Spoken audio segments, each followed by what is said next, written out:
وعلى آله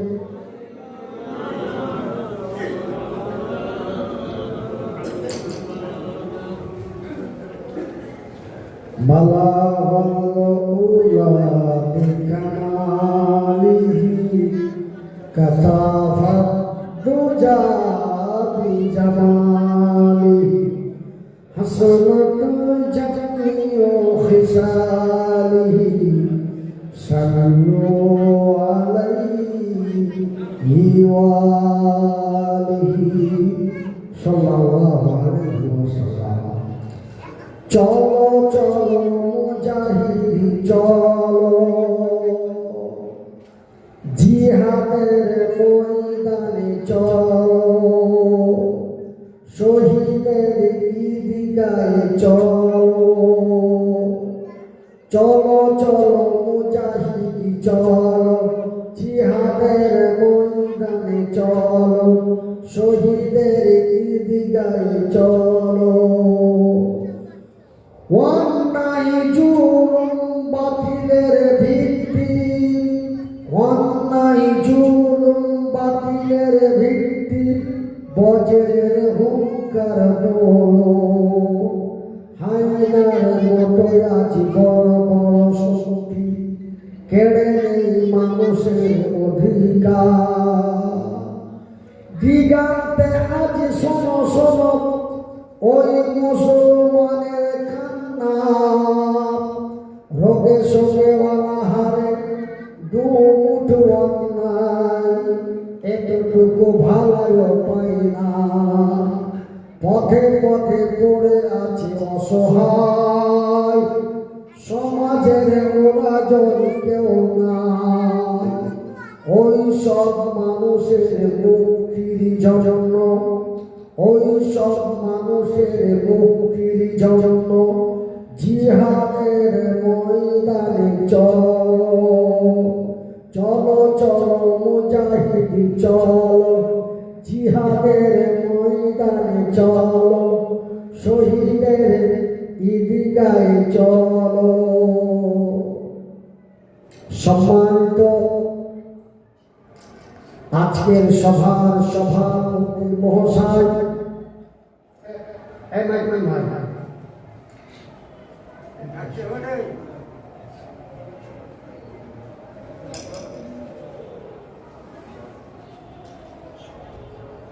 এই স্টাইলটা এই কি করে এই দিকে টাকা করে দাও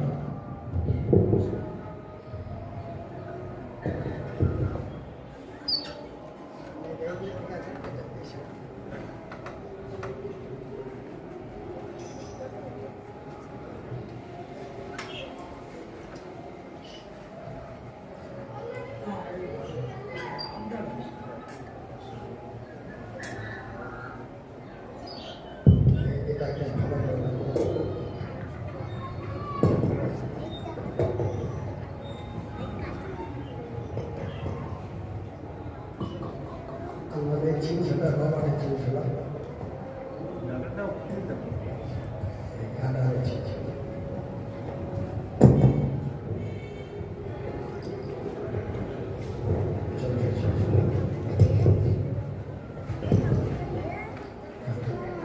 সম্মানিত আজকের সভার সভাপতি মহাশয় উপস্থিত ওলামায়ে ইকরামগণ অত্র এলাকা থেকে ছুটে আসা ইসলাম দরদি ভাই ও বন্ধুরা বয়োজ্যেষ্ঠ বয়স্কাপ্য বাপ এবং চাচারা স্নেহের কচি কচি ছেলেরা পর্দায় বসে থাকা মা ও ভগ্নীগণ প্রশংসা ওই মহান আল্লাহর যেই মহান রব্বুল আলামিনের অশেষ দয়ায় মহান আল্লাহ রব্বুল আলামিন আমাকে মৃত্যুর কাছাকাছি পৌঁছে দিয়ে পুনরায় সুস্থ করে আপনাদের মাঝে উপস্থিত করেছেন সেই মাবুদের শুকরিয়া আদায় করে বলি আলহামদুলিল্লাহ। অতঃপর তার প্রিয়ত রাসূল দো জাহানের নবী মুহাম্মাদুর রাসূলুল্লাহ বলুন সাল্লাল্লাহু আলাইহি ওয়াসাল্লাম। আমার ভাইরা, আজকে আপনারা আমার আওয়াজ শুনে আপনারা অনেকে হতাশ চিন্তা, লোকটা তো আমরা আমাদের উত্তর 24 পরগনা বাদুড়িয়া দেগঙ্গা বসিরহাট ঘোড়ারস বিভিন্ন জায়গায় তিনি এসেছিলেন। তার গলার আওয়াজ, তার গলার কণ্ঠ কি এমন ছিল, এই লোকটাকে আল্লাহ রাব্বুল আলামিন কি করেছে। আজকে যেমন আপনারা আমার কথা শুনে ভালো পান না, ঠিক আমিও আপনাদের সামনে কথা বলে আনন্দ পাই না। তাই আমি নিজেকে অত্যন্ত দুঃখিত এবং এই আল্লাহ ছাড়া, আল্লাহর মার সহ্য করা ছাড়া আর কোনো উপায় নাই। আছে আল্লাহর মার, আল্লাহর আযাব, আল্লাহর গজব, আল্লাহর দেওয়া অসুস্থ যদি আপনার আমার বাড়িতে হয়ে যায়, সেটা আমাকে আপনাকে সহ্য করতেই হবে, এই ছাড়া কিছু করার নাই। ভাইজান, 1-2 করে 2 বছর কথা বলতে পারলাম না, শুধু মানুষের দিকে চেয়ে চেয়ে চোখের পানি ছেড়ে কান্না করলাম, কথা বলতে পারলাম না। কিন্তু আপনাদের দোয়ায়, আল্লাহর দয়ায়, আপনাদের দোয়ায়, আল্লাহর দয়ায় মহান রব্বুল আলামিন আমাকে 1 বছর থেকে আমার জবানটা খুলেছে, তবে স্পষ্ট না। তাই আমার কথা বলতে অত্যন্ত কষ্ট হয়। তারপরেও আপনাদের এই গ্রামের লোক আমাকে গত জানুয়ারি মাসের 12/1/2025 তারিখে আমাকে ফোন করে বলছেন, হুজুর আমাকে একটা দাওয়াত দিতে হবে, আমাকে একটা দাওয়াত দিতে হবে। আমাদের বক্তব্যের উন্নয়ন করতে একটি জালসা করব, তাতে আপনাকে দাওয়াত দিতে হবে। আমি বললাম, ভাই আমি তো ব্রেন স্ট্রোক রোগী, আমি তো অসুস্থ। বলছেন না হুজুর আপনাকে দাওয়াত দিতে হবে, আমরা কয়েক বছর থেকে আপনাকে চাইছি, পাইছি না, এখনো অনেক সময় আছে। আমরা সেই ডিসেম্বর মাসে 12 তারিখে প্রোগ্রাম করব, সেহেতু এখনো মোটামুটি 1 বছরের মতো সময়, আপনি আমাদের দাওয়াতটা কবুল করুন। আমি বললাম, ভাই 2 বছর হয়ে গেল এখনো জবান খুলে নাই, আর 1 বছরের মধ্যে আমি কতটা সুস্থ হব। বলছে আল্লাহ আপনাকে সুস্থ করবে, আপনি আমাদের দাওয়াতটা কবুল করেন। আমি আল্লাহর উপরে তাওয়াক্কাল বিশ্বাস করে আপনাদের এই গ্রামের নাম ঠিকানা আমার ডায়েরির মধ্যে লিপিবদ্ধ করলাম। অপেক্ষার পর অপেক্ষা করে সেই 12/12/2025 হলো। মাগরিবের পর এই আপনাদের গ্রামে আমাকে উপস্থিত করলেন, বলি আলহামদুলিল্লাহ। আপনারা আমাকে দেখতে পেলেন, আমি আপনারাকে দেখতে পেলাম, কিন্তু আমি ভাবতে পারিনি যে আমি আবার উত্তর 24 পরগনা বসিরহাটের মানুষের সাথে আমার দেখা হবে। কিন্তু রাখে হরি মারে কে, মারে হরি রাখে কে। আল্লাহ যারা বাঁচায় তারে কেউ মারতে পারে না। আপনারা আমার কথা বুঝতে পারছেন তো? একটি ইঙ্গিত করবেন, বুঝতে পারছেন তো? আমি নিজেকে অনুভব করছি যে মনে হয় আমার কথা আপনারা বুঝতে পারছেন না।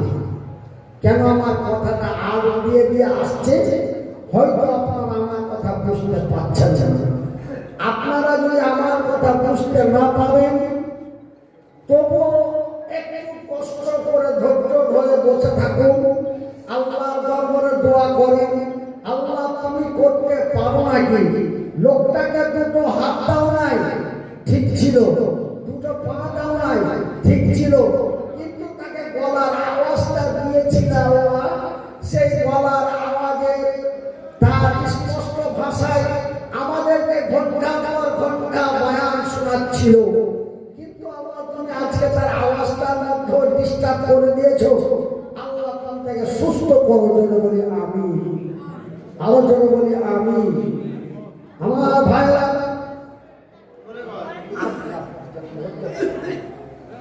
আমার ভাইরা, আমার বন্ধুরা, আল্লাহ রাব্বুল আলামিন তার পবিত্র কোরআনে বলছেন বিসমিল্লাহির রহমানির রহিম।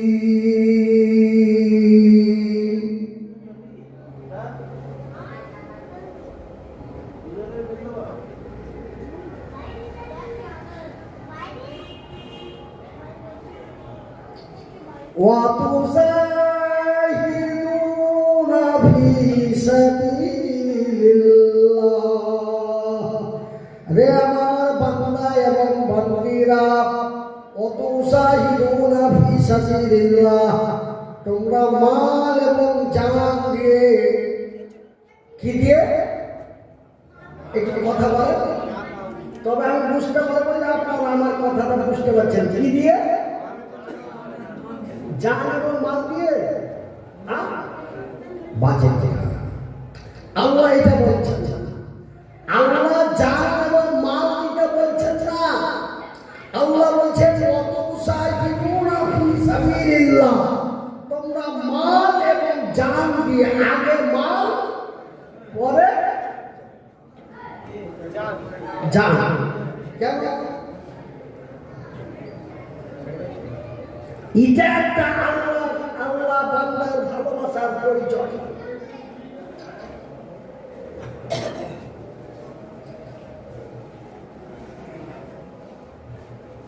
এটা একটা আল্লাহর আর বান্দার ভালোবাসার পরিচয়।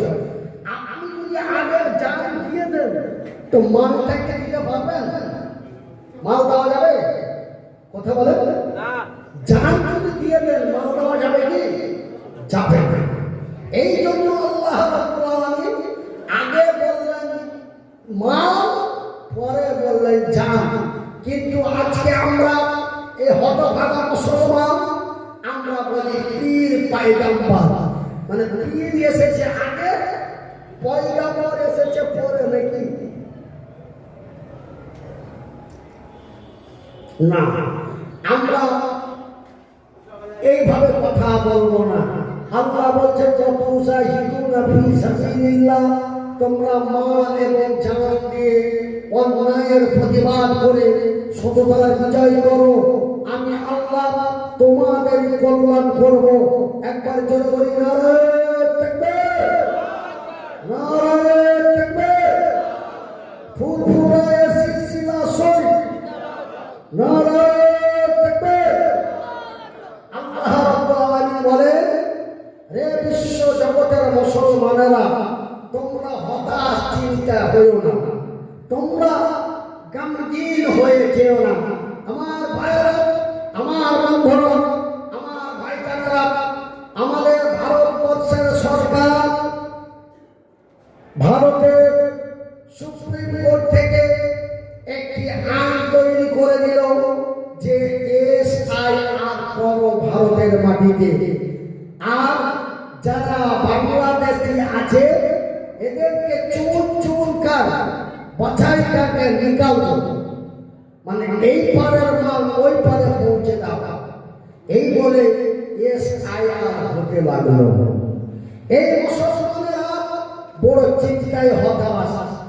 খোদা না খাস্তা, যদি সঠিক প্রমাণ দিতে না পারি, যদি সঠিক প্রমাণ দিতে না পারি, তবে আমরা বড় বিপদে পড়ে যাব, নাকি? কিন্তু আল্লাহ রাব্বুল আলামিন বলেন বিসমিল্লাহ বিসমিল্লাহির রহমানির রহিম ওয়ালা তাহিনু ওয়ালা তাহজানু ওয়া আনতুমুল আ'লাউনা ইন কুনতুম মুমিনিন। বিশ্বের সংখ্যালঘু ইমানদার মুসলমানেরা, রে মক্কা মদিনা তায়েফের ইমানদার মুসলমানেরা, ওয়ালা তাহিনু ওয়ালা তাহজানু, তোমরা চিন্তায় চিন্তিত হয়ো না, তোমরা ভয়ে ভীতু হয়ো না, তোমরা আমার উপরে তাওয়াক্কুল বিশ্বাস ভরসা করো। আমি আল্লাহ, আমার ওয়াদা, আমার জমিনে আমি ঈমানদারের বিজয় করব। নারায়ে তাকবীর। কার বিজয় করব? কথা বলে না কার? আমার ভাইরা, আমার বন্ধুরা, এই এসআইআর টেনশনে একটা মুসলমান আত্মহত্যা করেনি বা করার প্রয়োজন পড়েনি, কিন্তু যারা আমাদেরকে বাছাই করার জন্য এসআইআর চালু করেছে তাদের মধ্যে আত্মহত্যা করেছে। দক্ষিণ 24 পরগনার 2 জন ব্যক্তি আত্মহত্যা করে মারা গেছে। তারা আমাদের জাতি নয়। এমনি করে মুর্শিদাবাদের বহরমপুরের একজন আত্মহত্যা করে মারা গেছে, সেই মহিলাটা আমাদের মধ্যে নয়। এই জন্য আল্লাহ বলছেন ওয়ালা তাহিনু ওয়ালা তাহজানু, তোমরা চিন্তায় চিন্তিত হয়ো না, তোমরা ভয়ে ভীতু হয়ো না, তোমরা আমার উপরে তাওয়াক্কুল বিশ্বাস ভরসা করো। আমি আল্লাহ, আমার ওয়াদা, আমার জমিনে আমি ঈমানদারের বিজয় করব। আমার ভাইরা, এমনি করে আসামের মাটিতে এসআইআর হলো। এসআইআর হওয়াতে মুসলমানেরা বেশি বাদ যায়নি, বাদ দিয়ে প্রায় 3 লক্ষ বাদ দিয়েছে। তারা মুসলমান নয়। জোরে বলি নারায়ে তাকবীর। আমার ভাইরা, এমনি করে বিহারের মাটিতে এসআইআর সিএ হলো। ভাইরা আমার, 3.5 লক্ষ বাতিল হয়েছে। 3.5 লক্ষর মধ্যে মাত্র 50,000 মুসলমান, 3 লক্ষ মুসলমানের বাইরে। একবার জোরে বলি নারায়ে তাকবীর। আমার ভাইরা, আমার বন্ধুরা, মুর্শিদাবাদের মাটিতে বাবরি মসজিদ তৈরি হলো বলে প্রচারিত হলো। মুর্শিদাবাদের মাটিতে, ভারতের মাটিতে বাবরি মসজিদ ভাঙা হয়েছে। দ্বিতীয় বাবরি মসজিদ ভারতের মাটিতে করতে দেওয়া যাবে না। কেউ যদি ভারতের মাটিতে বাবরি মসজিদ করতে চায় তবে তার কল্লা কেটে নেওয়া হবে। বলা হয়নি? কল্লা যদি কাটতে পারো তবে 1 কোটি টাকা দেব। এই কথা সে উত্তর প্রদেশে এক লাল গামছা টুপিওয়ালা চ্যালেঞ্জ করলো, 1 কোটি টাকা দেব। আমার ভাইয়েরা, আমার বন্ধুরা, বর্তমান ভারতের মাটিতে নিউ বাবরি মসজিদের কাজ চলছে বলে আলহামদুলিল্লাহ। আপনাদের উত্তর 24 পরগনার বাদুড়িয়ার এমনি করে আপনার বসিরহাটের অনেক মানুষ ইট মাথায় করে, সিমেন্ট মাথায় করে বাবরি মসজিদ তৈরি করার জন্য পৌঁছে এসেছে। জোরে বলি আলহামদুলিল্লাহ। এই জন্য আল্লাহ রাব্বুল আলামিন বলছে, তোমরা হতাশ চিন্তা করো না, আমি তোমাদেরই কল্যাণ করব, আমি তোমাদেরই বিজয় করব। আমার ভাইরা, আমার আব্বা জানেরা, আমি যদিও কণ্ঠ সুর দিয়ে আপনারাকে ওয়াজ তাকরীর শোনাই চালাতে না পারি, তবু আমি কাজের কয়েকটা কথা আপনাদের বলতে চাই, একটু সতর্ক বার্তা দিতে চাই। আমার ভাইরা, আমার বন্ধুরা, আমার বাজানেরা, যখন বাবরি মসজিদ প্রতিষ্ঠিত হবো বলে ভারতের হাইকোর্ট যখন ফাইনাল দিয়ে দিল ভারতের মাটিতে মসজিদ বানাতে কোনো আপত্তি নাই, এই রায় যখন দিয়ে দিল, এই কিছু মুসলমানেরা তারা টেনশনে পড়ে গেল, হুমায়ুন কবির এগুলো কি করতে যাচ্ছে, এই হতো দাঙ্গা লেগে যাবে, হিন্দু মুসলিম মিলে একটা দাঙ্গা হয়ে যাবে, এমন একটা টেনশন না। এই টেনশনের জন্য অনেকে বাবরি মসজিদের বিরোধিতা করছিল। কিন্তু আমার ভাইরা, আমার বন্ধুরা, আমি মনিরুদ্দিন গত 2 ডিসেম্বর মুর্শিদাবাদের সুতি থানার মাটিতে আমি প্রায় লক্ষ হাজার মানুষের সামনে আমি চ্যালেঞ্জ করেছিলাম, মুর্শিদাবাদের বেলডাঙ্গার মাটিতে বাবরি মসজিদ তৈরি হবে, এই মসজিদে আমিও শরীকদার হব। এই বলে আমি সেই দিন 2রা ডিসেম্বর আমি মুর্শিদাবাদের সুতি শামশেরগঞ্জ থানার মাটিতে আমি ঘোষণা করেছিলাম। আজকে আপনাদের এই জলসা শেষ করে আমি বাবরি মসজিদের মাটি দর্শন করে তারপরে আমি বাড়ি যাব। এই নেক নিয়াত করে আমি বেরিয়ে এসেছি। আল্লাহ রাব্বুল আলামিন যেন আমার মনের নেক উদ্দেশ্য কবুল করে, জোরে বলি আমিন, আরো জোরে বলি আমিন। এই জন্য আল্লাহ বলছেন, রে মুসলমানেরা, ওয়াতুজাহিদুনা ফি সাবিলিল্লাহ, তোমরা মাল এবং জান দিয়ে অন্যায়ের প্রতিবাদ করো, আমি আল্লাহ তোমাদের কল্যাণ করব, আমি আল্লাহ তোমাদের বিজয় করব। তোমরা হতাশ, টেনশন হয় না। তোমরা কি ভাবছো আমরা কম ওরা বেশি, আমরা কম ওরা বেশি? না, এমন টেনশন কখনো করো না। ওই দিন যেই দিন মক্কার মাটিতে আমার নবীর পা রাখার মতো জায়গা ছিল না, শুধু শত্রু আর শত্রু, শুধু দুশ্মন আর দুশ্মন। আমার ভাই, আমার বন্ধুরা, সেই দিন আমার নবী, আল্লাহর নবী এবং নবীর সাহাবীরা তারা প্রকাশ্যে দিনের কথা মানুষের সামনে বলতে পারতেন না। সুবহানাল্লাহ বলবেন না?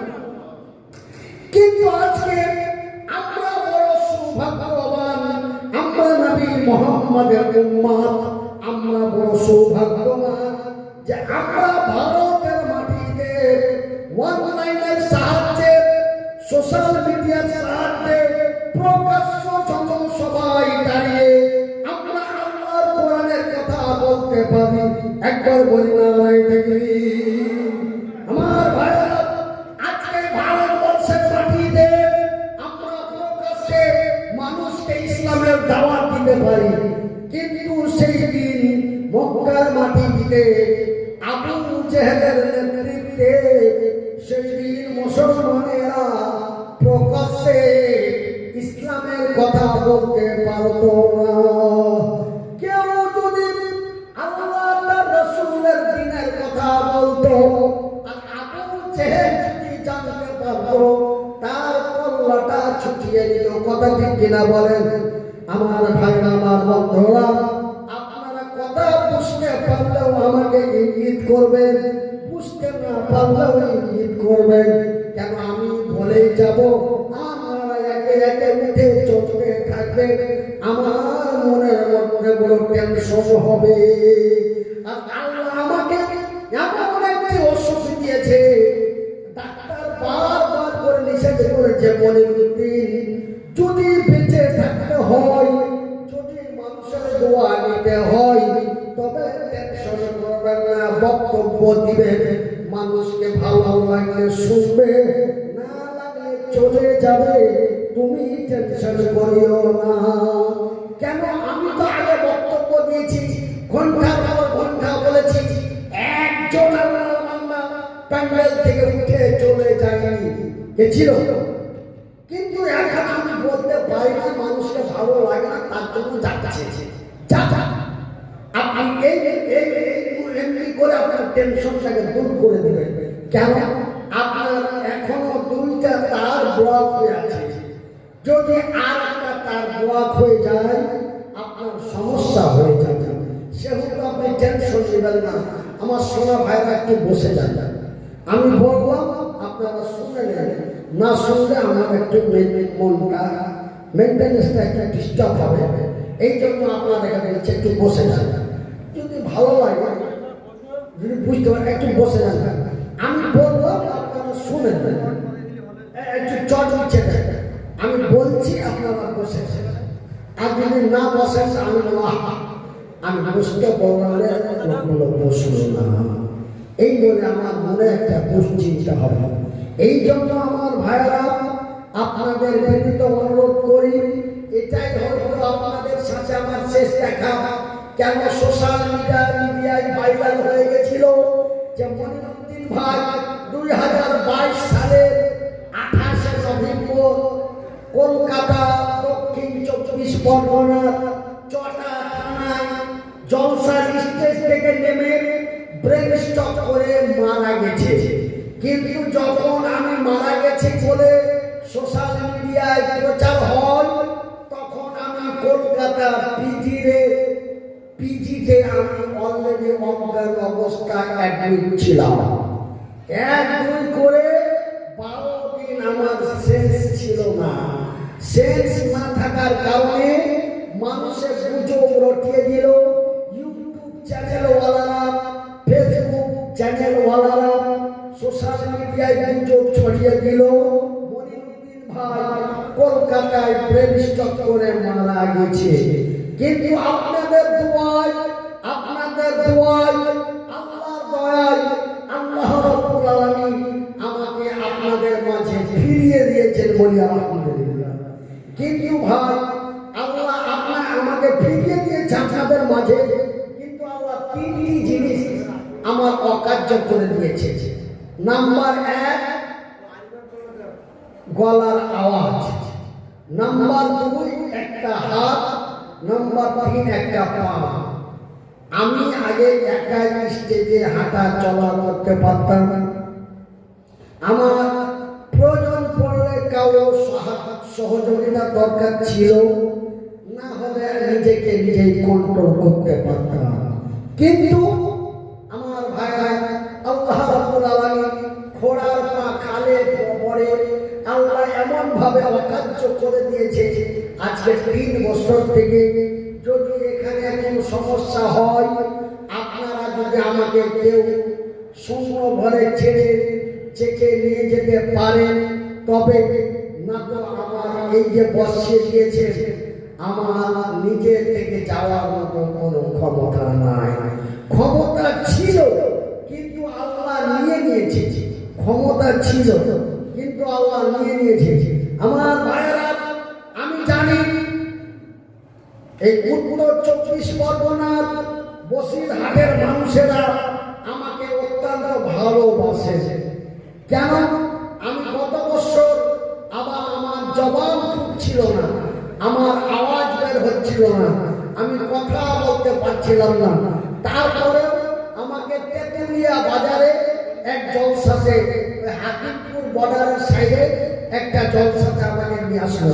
বললো, হুজুর, আপনার আসা যাওয়া যাতায়াত খরচ যত লাগে আমরা সমস্ত মেনটেন করবো। আমি বলছি, ভাই, আমি তো কথা বলতে পারি না। আমার স্ত্রী বলছে তুমি কথা বলতে পারো না, শুধু কান্না করে।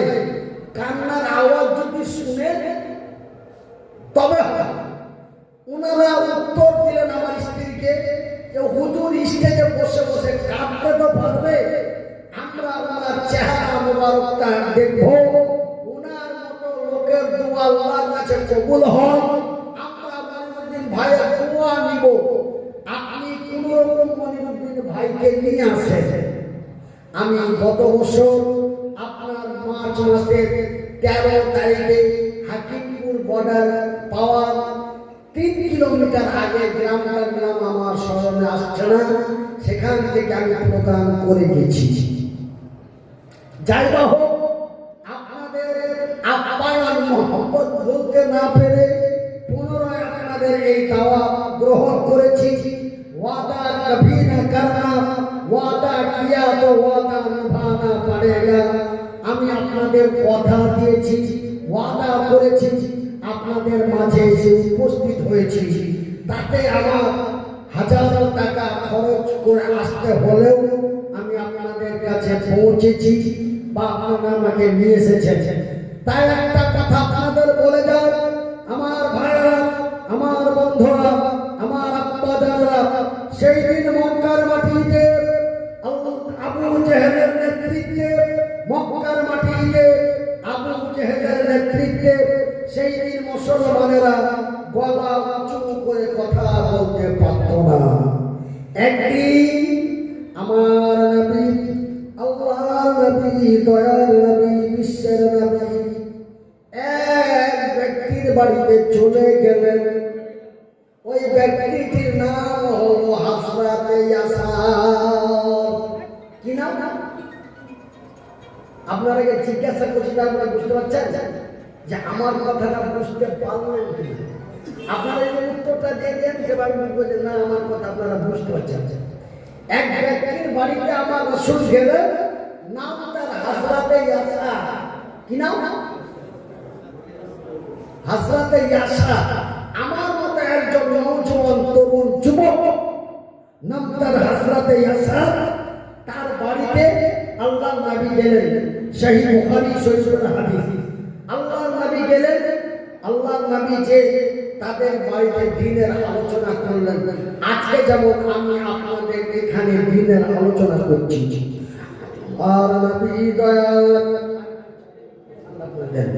আল্লাহর নবী দয়াল, বিশ্ব নবী দ্বীনের আলোচনা করতে করতে করতে করতে করতে এইবার নবী যখন ইয়াসারের বাড়ি থেকে বেরিয়ে আসছেন, আল্লাহর নবীর হাতে বায়াত করে হযরতে ইয়াসার এবং হযরতে সুমাইয়া এবং ইয়াসারের ছেলে একই বাড়ির তিনজন, কজন? একটু আঙুল দিয়ে দেখান। তিনজন, একই বাড়ির তিনজন কালেমায়ে তাইয়্যিবা পাঠ করে ঈমান এনে মুসলমান হয়ে গেল। নারায়ে তাকবীর! আর জোরে বলি নারায়ে তাকবীর, নারায়ে তাকবীর। একই বাড়ির তিনজন কালেমা পড়ে মুসলমান হয়ে গেল। তার মধ্যে হযরতে ইয়াসার এক, হযরতে ইয়াসারের ছেলে দুই এবং হযরতে ইয়াসারের স্ত্রী হযরতে সুমাইয়া তিন।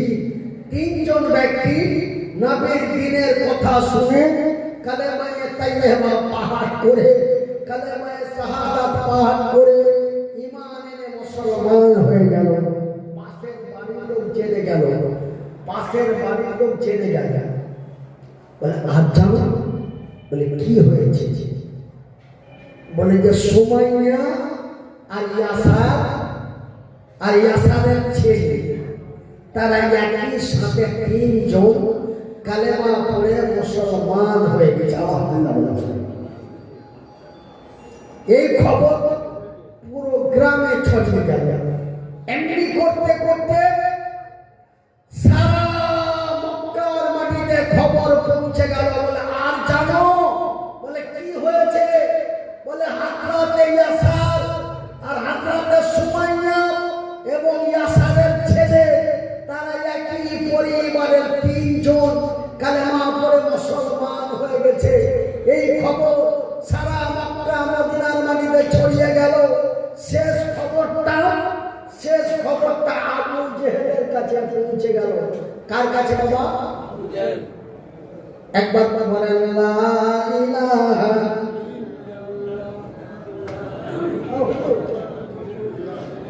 একটা মাইকে একটু সহযোগিতা বলি লা ইলাহা ইল্লাল্লাহ।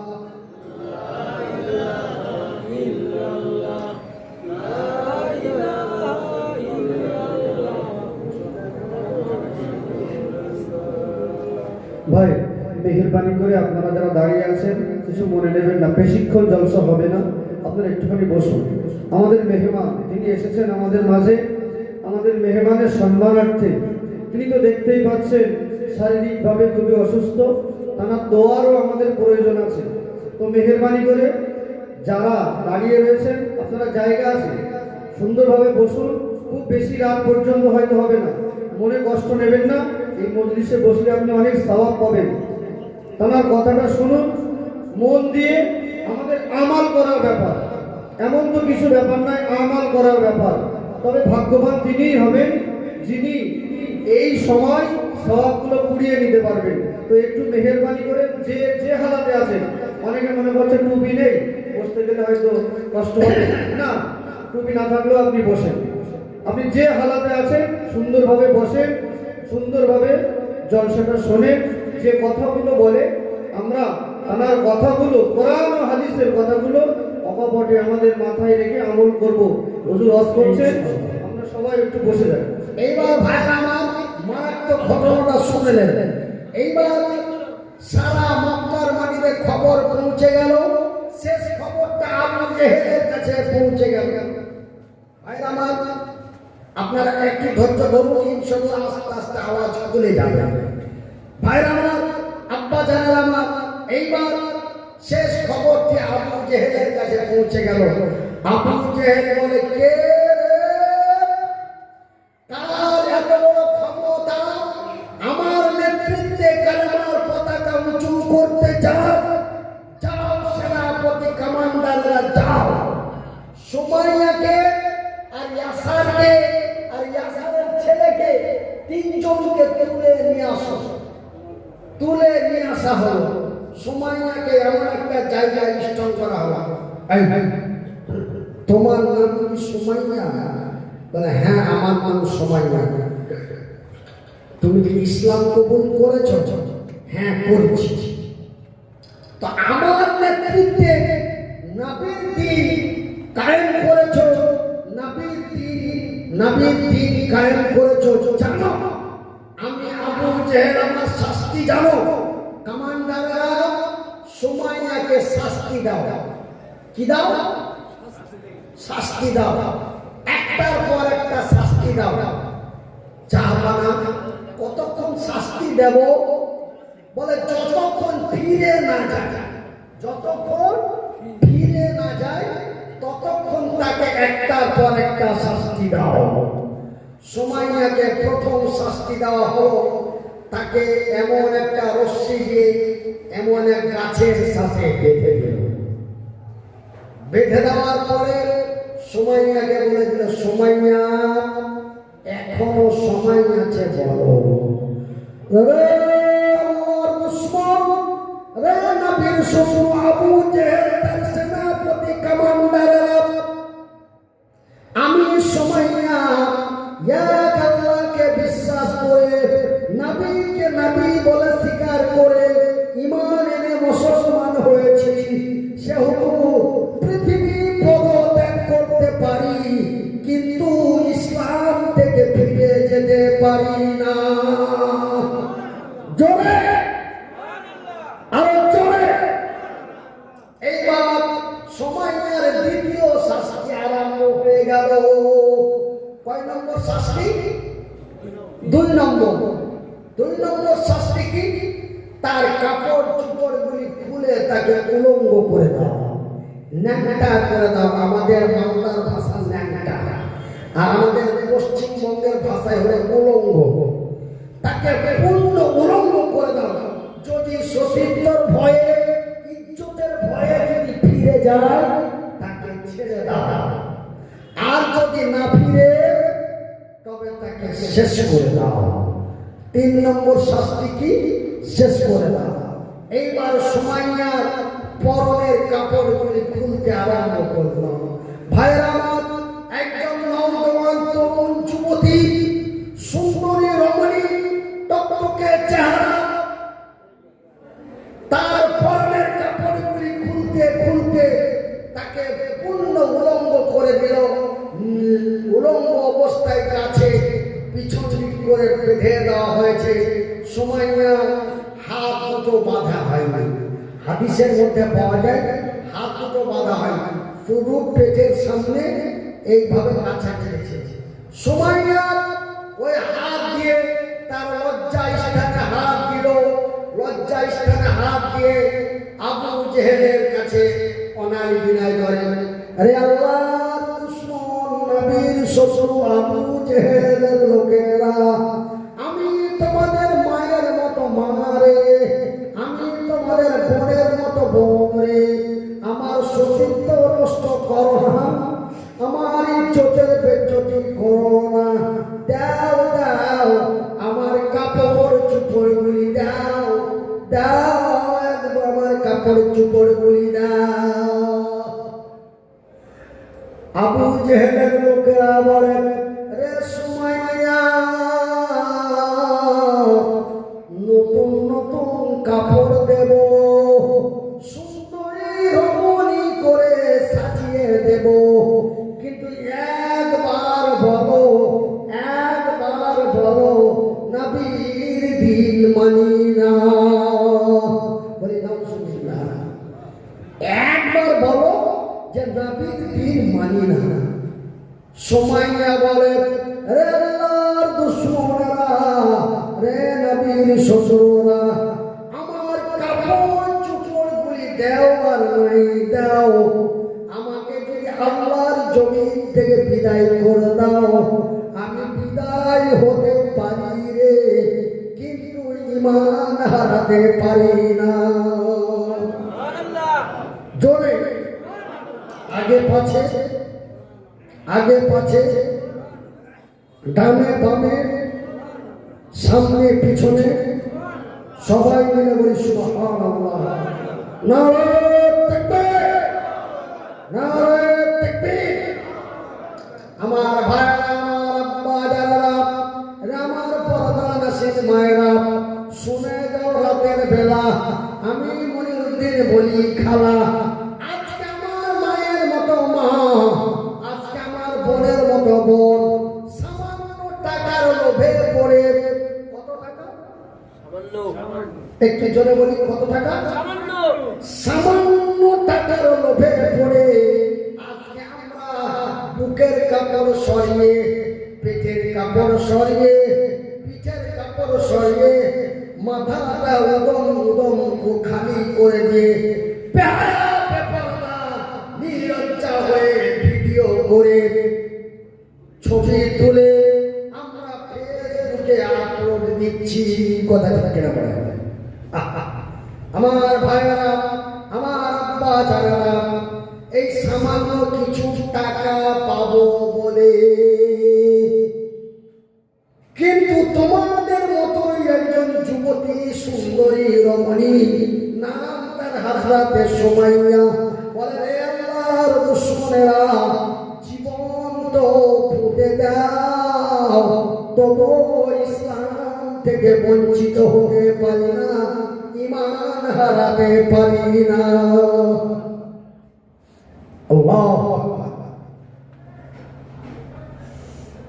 এই কথা যখন সুমাইয়া বলে দিল, এইবার তার 3 নম্বর শাস্তি ভাই, একবার আল্লাহকে স্মরণ করুন, তাদের ঈমানটা কত মজবুত ছিল, তাদের ঈমানের কি স্পিরিট ছিল। মক্কার মাঠে বিজয় এমনি হয় না, মক্কার মাঠে মক্কার মুসলমানেরা, আরবের মুসলমানেরা, আরবের সংখ্যালঘু ঈমানদারেরা, তারা এমনিতে বিজয় হয় না, তারা শুধু বিজয় হয় নাই, সারা বিশ্বের মাটিতে কালেমার পতাকা উত্তোলন করে হযরতে আলী, হযরতে মাসউদ, এমনি করে হযরতে হানজালা, এমনি করে আব্দুর রহমান বিন আউফ, এমনি করে আবু উবাইদা, এই মতো আল্লাহর সৈনিকেরা অন্যায়ের প্রতিবাদ করে, সত্যের বিজয় করে বিশ্বের মানুষের কাছে কালেমার পতাকা তুলে দিয়ে গেছে। একবার জোরে বলি নারে তাকবীর। আমার ভাইরা, সুমাইয়ার এইবার 3 নম্বর শাস্তি। ভাইরা, আমি এটা কোনো রেডিওতে শোনা খবর নয়, কোনো আলেম ওলামার মুখে শোনা নয়, আল্লাহর দেওয়া চোখ দুটি দিয়ে নাবির হাদিসে পড়ে দেখেছি, হাদিসটির নাম হলো সহিহ আল বুখারী। বুখারী শরীফে এই ঘটনাটা পাওয়া গেছে। এইবার হযরতে সুমাইয়ার 3 নম্বর শাস্তি, দুটো উট নিয়ে আনা হলো। কি নিয়ে আনা হলো?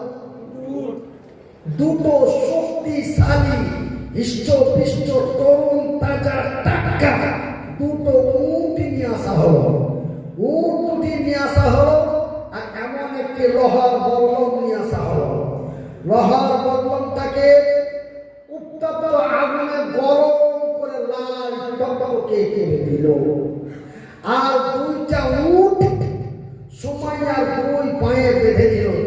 একটা উট ডান পায়ে আর একটি উট বাম পায়ে, 2 পায়ে 2টি উটকে বেঁধে দেওয়া হলো।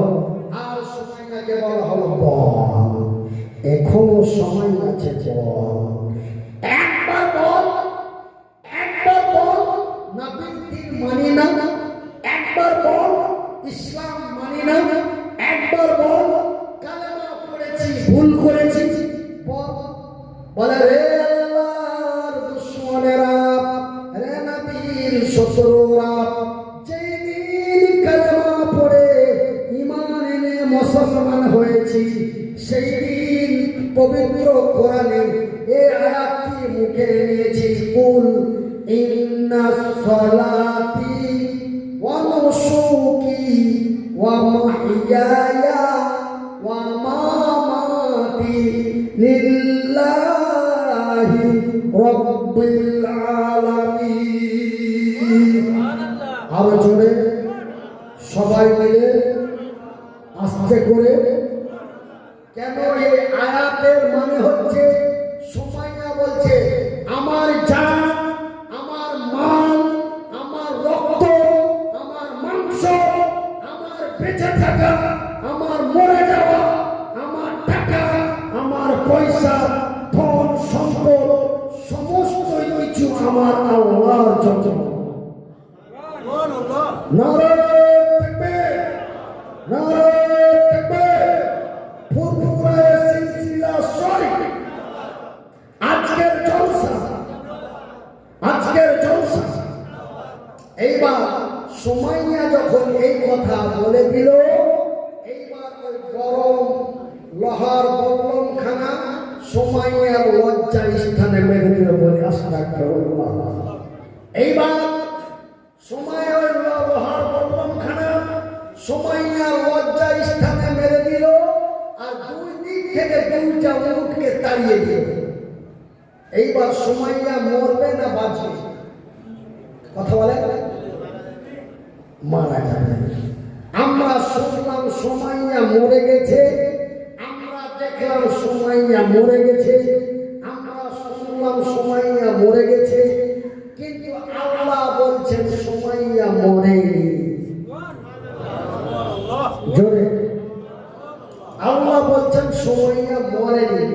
বলে, তার প্রমাণ আমি মনিরুদ্দিন আল্লাহর কসম, আমি প্রমাণ ডকুমেন্ট ছাড়া ভারতের মাটিতে কথা বলতে চাই না বা বলি না। ডকুমেন্ট ছাড়া আমি কথা বলি না। আমরা দেখলাম সুমাইয়া মরে গেছে, আমরা শুনলাম সুমাইয়া মরে গেছে, কিন্তু আবার বলছেন, আল্লাহ বলছেন সুমাইয়া মরেনি। হ্যাঁ, মরেনি। প্রমাণ পবিত্র আল কোরআন সূরা আল বাকারা। সুমাইয়া মরেনি, সুমাইয়া মরেনি, সুমাইয়া জিন্দা। আমার ভাইরা, 2 দিক থেকে 2টা উটকে তাড়িয়ে দিল। সুমাইয়া 2 টুকরো হয়ে গেল। মক্কার মাটি রক্তে রক্তাক্ত হয়ে গেল। সুমাইয়া পৃথিবী থেকে শেষ। আমরা দেখলাম সুমাইয়া মরে গেছে, আমরা শুনলাম সুমাইয়া মরে গেছে, কিন্তু আল্লাহ বলছেন সুমাইয়া মরেনি। সুমাইয়া মরেনি, তার আইডেন্টি পবিত্র আল কোরআন সূরা আল বাকারা আয়াত হচ্ছে বিসমিল্লাহ। আপনারা চেষ্টা করুন আমার সাথে পড়া। বিসমিল্লাহির রহমানির রহিম।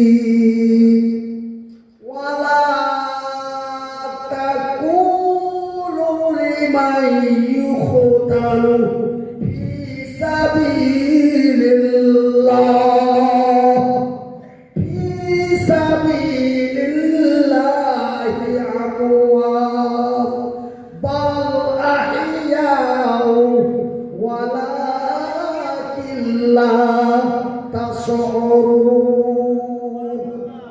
জোরে বলুন আল্লাহু আকবার আল্লাহু আকবার আল্লাহ বলছেন যে আমি ওটা আরবিতে বললাম এবার বাংলায় বলছি আল্লাহ বলছেন রে বসিরহাটের লোকেরা রে উত্তর 24 পরগনার লোকেরা তোমরা শুনেছো সুমাইয়া মরে গেছে তোমরা দেখেছো সুমাইয়া মরে গেছে কিন্তু আমি আল্লাহ বলি সুমাইয়া মরেনি ওয়ালা তাকুলু লিমান ইখতালু ফি সাবিলিল্লাহি আমওয়াত বাল আহইয়াউ ওয়ালাকিন লা তাশউরুন যারা অন্যায়ের প্রতিবাদ করে যারা বাবরি মসজিদ তৈরি করতে যে যারা ইয়াতীমখানা বানাতে যে যারা কালেমার পতাকা উঁচু করতে যে যারা অন্যায়ের প্রতিবাদ করে সত্যের বিজয় করতে যে যারা শহীদ হয়ে মারা যায় তারা মরে না তারা তোমাদের নিকটে মৃত্যু কিন্তু আমার নিকটে জিন্দা তারা তোমাদের কাছে মৃত্যু কিন্তু আমার কাছে জিন্দা আমার ভাইরা একটা আছে ইহ জগৎ এই জগৎটার নাম কি আমরা একটা জগতে আছে এই জগৎটার নাম কি ইহ জগৎ আর একটা আছে রুহের জগৎ রুহ এই যে আমি বেঁচে আছি আমার ভিতরে যে একটা রুহ আছে এই রুহটা বেরিয়ে যেই দিন আল্লাহ নিয়ে চলে যাবে তাদের একটা জগৎ আছে সেই রুহ জগৎটার নাম কি ভাই রুহ জগৎটার নাম হলো পরজগৎ একটা ইহ জগৎ আমরা যেখানে বেঁচে আছি আইস করছি আরাম করছি এটা হচ্ছে ইহ জগৎ আর একটি জগৎ আছে সেটা হচ্ছে পর জগৎ সেই জগৎটি হচ্ছে রুহের জগৎ আমরা আমাদের দেহটা আমাদের রক্ত মাংস হাড্ডি কুড্ডি এই জমিনে পড়ে থাকবে কিন্তু আমাদের যে ইঞ্জিনটা চলছে মানুষের অঙ্গের মধ্যে দুইটি ইঞ্জিন আছে একটা ইঞ্জিন আছে এখানে আর একটা ইঞ্জিন আছে এখানে এই দুইটা ইঞ্জিন দুই দিক সার্ভিস দিতে আছে কতদিন সার্ভিস দিবে এই সার্ভিস টাইম আপনার বর্তমান টাইম আমার নবীর কথা অনুযায়ী বর্তমান টাইম আমার রাসূলের কথা অনুযায়ী 65 থেকে 77 বছর কিন্তু আপনার কোন দিন আপনি চলে যাবেন তার কোনো নির্ধারিত টাইম নেই তবে নির্ধারিত টাইম আপনার আমার আছে কিন্তু এই টাইমটা আমার আল্লাহ এবং আজরাইল ছাড়া আজরাইল এবং আমার আল্লাহ ছাড়া পৃথিবীতে আর কেউ কথা বলে না পৃথিবীতে আর কেউ তবে নির্ধারিত টাইম আপনার আমার আছে গত বৃহস্পতিবারের দিন আজকে 8 দিন হলো বাংলাদেশের একজন বক্তা আমার মতে স্টেজে বক্তব্য দিতে আল্লাহু আকবার বলতে পাইনি আল্লাহ বলে এইভাবে মুখটা মাইকে থপড়ে স্টেজে পড়ে তার রুহের জগতে চলে গেল বলি ইন্না লিল্লাহি ওয়া ইন্না ইলাইহি রাজিউন এটাই ছিল তার নির্ধারিত টাইম কিন্তু সেই টাইমটা যদি তার জানা থাকতো সে হয়তো ওই মুহূর্তে স্টেজে যেত না বা জলসায় যেত না বাড়িতে বিবিদের কাছে মাপ দিত পাড়া প্রতিবেশীর সাথে মাপ দিত আমার ভাইয়েরা আমার বন্ধুরা তবে আমাদের প্রত্যেকের নির্ধারিত টাইম রয়েছে কিন্তু সেই টাইম আপনার আমার জানা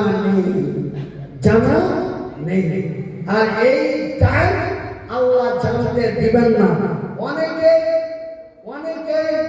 হুজুরেরা আমাদেরকে বোকা বোঝানোর চেষ্টা করে বলে যে কি তুমি যদি স্বপ্নে দেখো যে আমি বিদেশে ভ্রমণ করতে যাচ্ছি, তবে তুমি নিজেকে মনে করছো যে আমার মৃত্যুর টাইম কাছে আসছে। বাজে কথা, এর কোনো দলিল নাই। এইগুলো আপনাকে আমাকে ধোঁকা দিয়ে নিজেকে মহান বলে প্রকাশিত হতে চায়, কিন্তু এর কোনো প্রমাণ দলিল নাই যে আপনার মৃত্যুর 40 দিন আগে আল্লাহ আপনাকে কিছু ইঙ্গিত দিবে, আর ওই ইঙ্গিতগুলো আপনি দেখতে পেলে, স্বপ্নে দেখতে পেলে আপনি ভাববেন যে আমার মৃত্যুর সময় কাছে আসছে। এটা বাজে কথা, এই ভাবটাই করবেন না। এই সব কথা কোনো হুজুর বলার চেষ্টা করে তাকে ডিস্টার্ব দিয়ে বক্তব্য বন্ধ করার চেষ্টা করবেন। আমি মনিরুদ্দিন আমার শিক্ষা যোগ্যতা নিয়ে বলছি, আমি যতটুকু শিক্ষা অর্জন করেছি সেই শিক্ষা যোগ্যতা অনুযায়ী আপনাদের বলছি, এইগুলো ধোঁকা দিয়ে বোকা বানানোর চেষ্টা। কিছুদিন আগে আমরা একজন হুজুরের মুখ থেকে শুনলাম যে তোমরা যদি আমাদের চেহারার দিকে তাকাও তবে তোমাদের সাগিরা গুনাহগুলো মাফ হয়ে যাবে। এমন কথা ভাইরাল হয়েছিল বাংলার মাটিতে।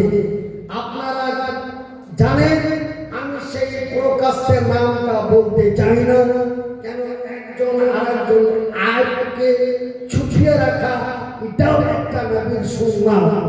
আজকে আমার কেউ বদনাম, আমার দ্বারাই কোনো খারাপ কর্ম দেখলে আপনি যদি আপনার কাছেই ছুটিয়ে এলেন, এটাও একটা সওয়াবের কাজ। আর আপনি হয়তো ভাবেন, হ্যাঁ মনিরুদ্দিন হুজুর এত বড় বক্তা, এত বড় হুজুর সারা বাংলায় ওয়াজ করে, আরে আবার লম্বা লম্বা সিগারেট টানে। আপনি মনিরুদ্দিনকে সিগারেট খেতে দেখে নিয়েছেন? মনিরুদ্দিনকে কোনো খারাপ কর্মে দেখে নিয়েছেন?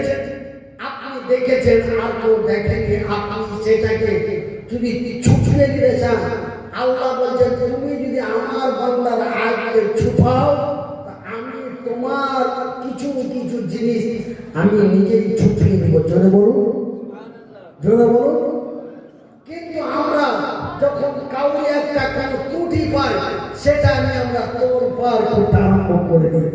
এই হলাম আমরা মুসলমান নাকি ভাই? একটু কথা বলেন আমার ভাইরা। আমাদের পশ্চিমবঙ্গে কিছু হুজুর বলেছিল আমাদের নামে দুরূদ পড়লেও সওয়াব পাবেন। আমার নামে যদি দুরূদ পড়ো তাও সওয়াব পাবে। এই বলে আমাদের পশ্চিমবঙ্গের কয়েকটা হুজুর এই কথা প্রকাশ্য স্টেজে বলা হয়েছিল। এই কথা সোশ্যাল মিডিয়ায় প্রকাশিত হয়।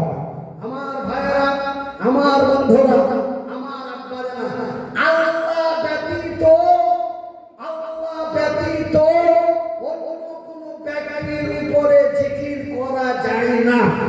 আল্লাহ ব্যতীত অন্য কোনো ব্যক্তির উপরে জিকির করা যায় না। রাসূল ব্যতীত কোনো ব্যক্তির নামে দুরূদ পড়া কথা বলেন যায় না। আল্লাহ ব্যতীত জিকির করা যায় না।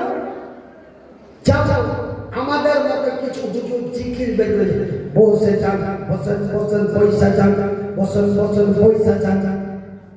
এই পয়সা যানের একটা জিকির। আল্লাহ ব্যতীত আপনার নাম জানেন। এই যে বোকা ধোকা দিয়ে বোকা বানায়, বলে বসেন পয়সা যান। আরেকজন একটা জিকির বাইর করল,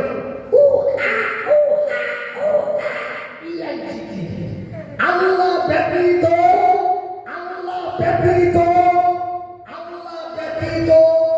কারো নামে জিকির করা যায় না।